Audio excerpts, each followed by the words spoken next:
Do you have a question for Paul? And in fact, James, my buddy Jimmy, you know his real name is Jack. Right? Oh, okay. Yaakov.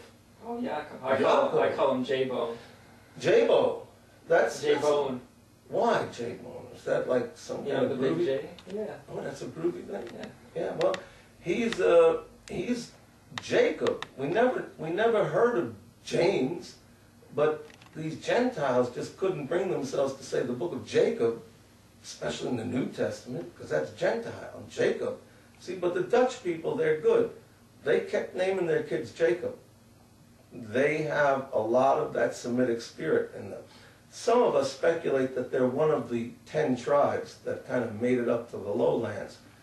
Could be, may not be. What I do know is that you have to qualify your statements and you have to be able to say generalizations, even apparently absolute statements, but always leaving room for differentiation. So we say the Bible is one book. But the Old Testament and the New Testament are distinct in that one is leading up to the Messiah and the other is the revelation of God consequent to the arrival of the Messiah. So they're one, but they're two. And so we are living souls, but when we die, we do break up, as it were, into constituent components, which would be material, non-material. Now remember, material and non-material are both equally real.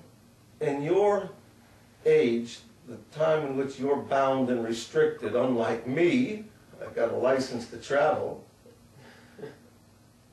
in your time, you tend to think of everything as material only. That is, materiality is a condition of reality, that you won't accept something as real if it's not reducible to chemical or proton or some sort of physics measurable entity. But that's not true in reality and ultimate reality, because after all, God is a spirit, although not a spirit, he is spirit. So the ultimate reality, you might say, is spiritual reality, and that the material world, even Plato was onto this kind of thing, although he distorted it wildly and led us astray.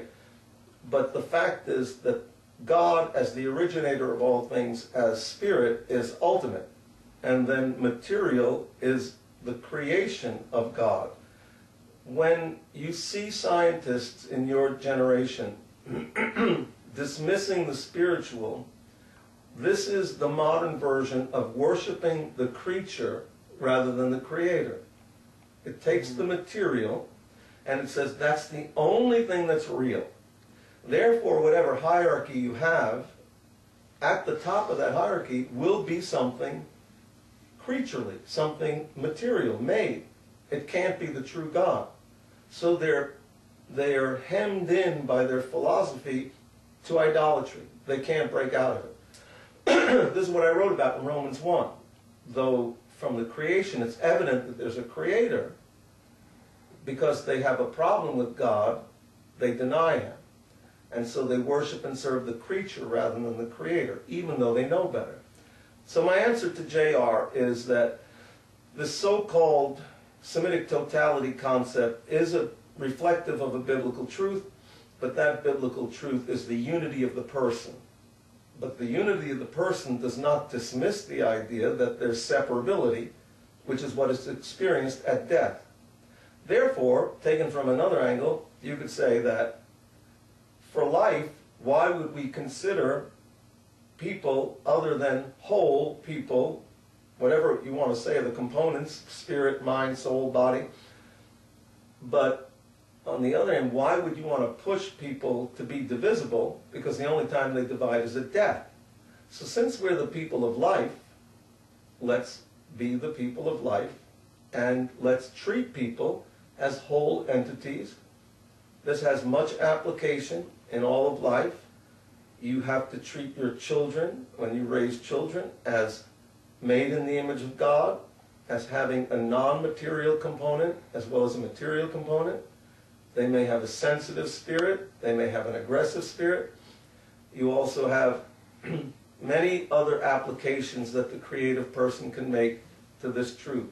Even in medicine, the treatment of people as whole people with spiritual needs as well as physical needs, and you've made a lot of progress in this area in your science recently, but they're missing it without the Trinity. There's no way to integrate what they're learning.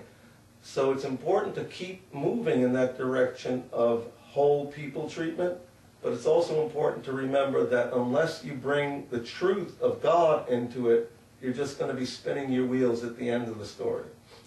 So, do you get that? That's great. Well, thank you, Apostle. Well, no problem. And thank you, JR, for writing in that humdinger. Huh? JR, Pax Romana. And we thank you, ladies and gentlemen of the Internet, for joining us today. We hope you tune in next time for Good Question with the Apostle Paul. Yeah. And please send in your questions. Do you have a See you next question time. for Paul?